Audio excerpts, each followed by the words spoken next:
Anong ginagawa mo rito?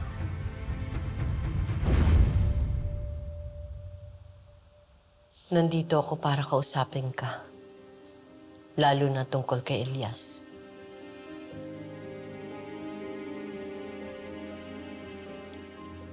Ang walang modo mong anak na traitor.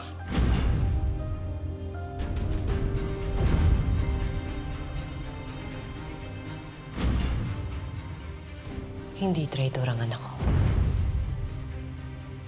Hindi siya mamamatay tao.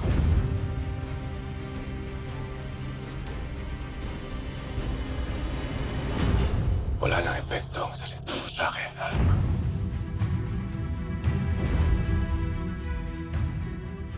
Nagsisisi ako.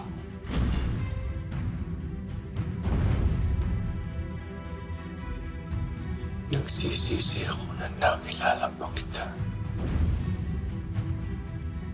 At si Elias.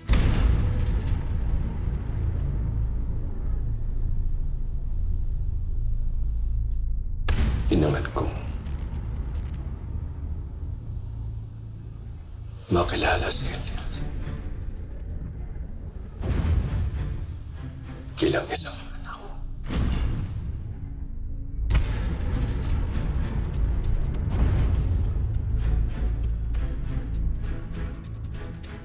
Ngunit hindi niya pinahalagahan ng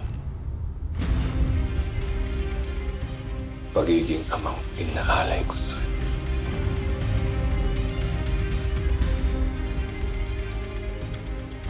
Mas masawi pa siya sa isang traitor.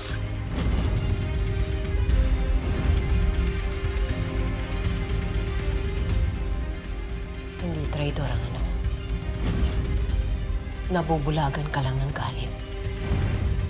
Walang dapat sisihin dito kundi ikaw. Dahil masyado kang naging gahaman sa kapangyarihan. Pati buhay ng tao, pinaglaruan mo. Akala mo Diyos ka? Gusto mo lahat ng tao susunod sa'yo? Pero nakahanap ka ng katapat sa katauhan ng sarili mong anak.